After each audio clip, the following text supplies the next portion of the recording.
2024 లేదా 25లో డిగ్రీ లేదా బీటెక్ చదివారా? సాఫ్ట్‌వేర్ జాబ్ కోసం ఎదురు చూస్తున్నారా? అయితే కోడ్ జ్ఞాన్ 100 డేస్ కోర్సులో చేరండి. జాబ్ సాధించండి. నమస్కారం ఉషాశ్రీ గారు. నమస్తే. ఒక అమ్మాయికి ఎస్పెషల్లీ ఆడపిల్లకి పెళ్లికి ముందు, పెళ్లి తర్వాత లైఫ్ చాలా డిఫరెన్స్ ఉంటుంది. పెళ్లి తర్వాత చాలా మారుతాయి అని చెప్పొచ్చు.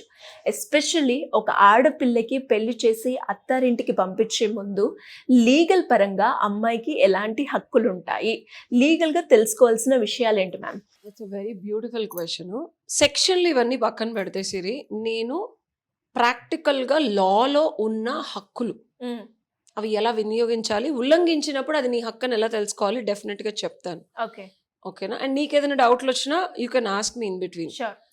మన రీసెంట్ లాస్ ప్రకారం ఇది చాలా మందికి తెలియదు ఏంటంటే, అమ్మాయికి ఇంట్లో అంట్లు తోమని, బట్టలు ఉతకమని, లేకపోతే బేసిక్ పాకెట్ మనీలు కూడా ఇవ్వకుండా అమ్మాయి సంపాదించిన డబ్బులన్నీ భర్తలు తీసేసుకొని కంప్లీట్‌గా బ్యాంక్ అకౌంట్స్ అన్నీ వాళ్ళే మెయింటైన్ చేసి, మేనేజ్ చేసి, ఈ అమ్మాయి డబ్బులతో వెళ్ళి ఆస్తులు ఆ అబ్బాయి పేరు మీద, వాళ్ళ అమ్మ నాన్న మీద పేరు మీద కొన్న సిట్యుయేషన్స్ రియాలిటీలో జరుగుతున్నాయా లేవా?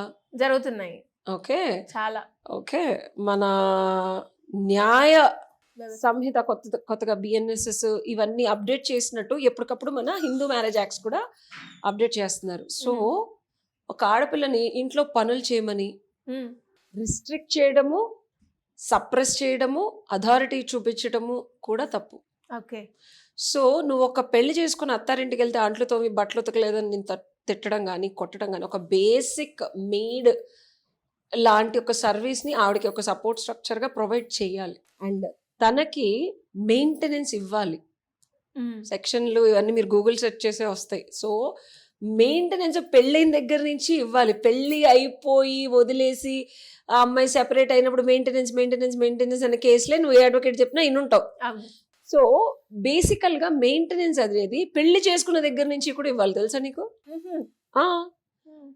మరి పెళ్లి చేసేసుకున్నావు, హ్యాపీగా నేను శుభ్రంగా సంపాదిస్తాను, నా పెళ్ళాం కూడా సంపాదిస్తుంది, నా డబ్బులు నావే, అమ్మాయి డబ్బులు కూడా నాదే అంటే కుదరదు. చాలా సందర్భాల్లో చాలా మంది గూగుల్ సెర్చ్ కొట్టిన అడ్వకేట్లు అయినా సరే డివోర్స్ ప్రాసెస్ లో కానీ, సెపరేషన్ ప్రాసెస్ లో కానీ మెయింటెనెన్స్ గురించే మాట్లాడతారు కదా. కావాలంటే నేను చెప్పింది గూగుల్ సెర్చ్ చేసుకోండి. పెళ్ళైన తర్వాత కూడా అమ్మాయికి మెయింటెనెన్స్ వస్తుంది, డబ్బులు ఇవ్వాలి. అంటే ఇది ఒక హక్కు అని కూడా చాలా మందికి తెలియదు. పెళ్ళయ్యే అమ్మాయిలకి నువ్వు అడిగిన క్వశ్చన్కి చెప్తున్నాను నేను. పెళ్ళైన తర్వాత బేసిక్గా తన మెయింటెనెన్స్ అంటా భర్తే చూసుకోవాలి. చూసుకోకపోయినా సరే లోపల అంటే ప్రతి ఒక్కటి కదా మేడం, అమ్మాయికి ఏ అవసరాలు maintenance includes everything. What ever that a women need to maintain her physical health, mental health, emotional health, to maintain her self. తన బేసిక్ లైవ్లీహుడ్ కావాల్సిన భర్తలు ఏమంటారు? అన్నం పెడుతున్నావు. నాకు ఎంత కోపం వస్తుందంటే when I talk to women, అమ్మ ఎలా ఉంది అంటే, ఇస్తారండి, నెలకు ఒక 10,000 ఒక 5,000 ఇస్తారు.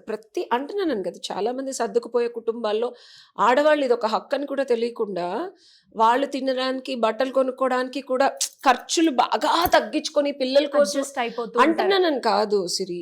ఇది చాలా కామన్. వాళ్ళ హక్కు అని కూడా తెలియదు వాళ్ళకి. అంటే మేడం మీరు ఈ పాయింట్లో నేను చెప్తే పేరెంట్స్ ఉంటారు, అక్కడ నువ్వు రియాక్ట్ అవ్వకు, అడ్జస్ట్ అవ్వు అని చెప్తారు. ఆ నేచర్ ప్రకారంగానే అమ్మాయి అలా రియాక్ట్ అవుతూ ఉంటుంది. దీనికి ఎలా చూడాలి అంటారు చెప్పండి మ్యామ్? తప్పకుండా అడ్జస్ట్ అవ్వమని చెప్తా. కానీ అవసరాన్ని, అనవసరాన్ని రెండిటికి తేడా తెలుసుకొని అడ్జస్ట్ అవ్వమంట. There is a need versus want. Needs అనేది మెయింటెనెన్స్ కింద వస్తుంది, వాంట్స్ అనేది మెయింటెనెన్స్ కింద రాదు. సో ఇది కూడా నేను మళ్ళీ చెప్తున్నాను. ఇక్కడ నేను పురుష పక్షపాతిని. మేడం, నా భార్యకి కావాల్సిన బ్యూటీ పార్లర్కి వెళ్తానన్నా, అమ్మాయి చదువుకుంటానన్నా, ఇంట్లో కావాల్సినవి వంట చేయడానికి చేయనంటే స్విగ్గీ ఆర్డర్లో వంట మనిషో, క్లీనింగు, వాషింగ్ మిషను, తన స్తోమతకి తగ్గట్టు ఒక భర్త ఒక భార్యకి ఎంతవరకు క్రియేట్ చేయగలడో అంతవరకు క్రియేట్ చేసిన తర్వాత కూడా అడిగితే డెఫినెట్గా అది మెయింటెనెన్స్ కింద రాదు. సో ఒక బబుల్ సెలూన్కి వెళ్తే ఒక 10,000 బిల్ అయితే అంతెందుకమ్మా, కాస్త ఏదో ఇంటి సందులో చేయించుకో 500-1000 రూపాయల్లో అంటే, అదే సర్వీసు 10,000 ఉన్నప్పుడు, అదే సర్వీస్ 1000 రూపాయలు ఉన్నప్పుడు బేసిక్ మెయింటెనెన్స్ అనేది 1000 రూపాయలకి వస్తుంది కానీ 10,000కి రాదు. అమ్మాయిలకి మెయింటెనెన్స్ అన్నారు కదా, ఇది హక్కు కదా అని ఇప్పుడు మొత్తం నన్ను యూఎస్ ట్రిప్కి తీసుకెళ్ళు అనేది మెయింటెనెన్స్కి రాదు. Need versus want. Wants. So చాలా మంది హక్కులు హక్కులు హక్కులు అని పోరాడుతున్నారు అమ్మాయిలు. ఇప్పుడు అమ్మాయిలు తిడుతున్నాను అనుకోకు, వాళ్ళ బాధ్యతలు విస్మరిస్తున్నారు. సో అలాంటప్పుడు భర్త మెయింటెనెన్స్ కట్ చేసినప్పుడు మళ్ళీ నా మెయింటెనెన్స్ హక్కు ఉందని వెళ్ళే కేసులే ఇవన్నీను. సెపరేషన్స్ అవడము, నాకు డబ్బులు ఇవ్వండి, వాడు ఘోషిస్తూ ఉంటాడు. ఏమండి మా అమ్మ నాన్నని చూసుకోదు, వాళ్ళకి తిండి పెట్టదు, సీనియర్ సిటిజన్స్తో నేను 4-5 కేసులు వేయించాను తెలుసా. ఇంట్లో అంటున్నానని కాదు, ఈ కోడలు అత్తగోల ఎప్పటి నుంచో ఉంది, కానీ ఇంటెన్షనల్గా అన్నం పెట్టకుండా మందులు ఇవ్వకుండా వాళ్ళకి చచ్చిపోయేలాగా చేసిన కోడళ్ళ ఉదంతాలు ఉన్నాయి తెలుసా. అలా వేసి పైగా అది తప్పు కాదంటే ఎట్టా అంటే నాకు ఇష్టం లేదు అంటే నీ ఇష్టాల్ని బట్టి కోర్టు వారు మీకు ఇది చేయడానికి ఉండదు. సో అలాగా మెయింటెనెన్స్ అనేది ఇట్స్ అ బేసిక్ హక్కు. పెళ్ళైన తర్వాత ప్రతి ఆడపిల్ల భర్త నుంచి ధనం తీసుకోవడానికి, తనకు కావాల్సిన అవసరాలకి, తను చేయాల్సిన పనుల నుంచి తను విముక్తురాలు చేసి తను కూడా వర్క్ చేస్తుంది అనుకో, she definitely need a maid if both are working. Okay. And ఎమోషనల్గా మెంటల్గా క్రుయాలిటీ చూపించడం కూడా తప్పే. అండ్ మనకి డొమెస్టిక్ వైలెన్స్లు ఇవన్నీ ఉన్నాయి, ఈ 498 ఇవన్నీ తెలిసినవే.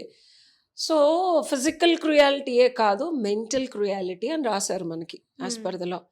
ఓకే. ఎమోషనల్ క్రుయాలిటీ కూడా. అండ్ నేను యాజ్ అన్ అడ్వకేట్ చెప్తా, ఫైనాన్షియల్ క్రుయాలిటీ అనేది మెయింటెనెన్స్ ఇవ్వకపోయినా వస్తుందని నేను చెప్తాను. అలాంటి లాయర్లు అయితే అది నీకు అది కూడా ఇవ్వట్లేదా, అది అడ్జస్ట్ అవ్వక అవసరానికి మించి కాకుండా నీకు ఏది నిజంగా అవసరం, బేసిక్ థింగ్స్ కూడా ఇవ్వకపోతే అది డెఫినెట్గా నీ హక్కుని నువ్వు తెలుసుకోవాలి. ఉల్లంఘిస్తే ఏంటి అనేది తర్వాత చెప్తున్నాను, but these are all the basic rights for anybody.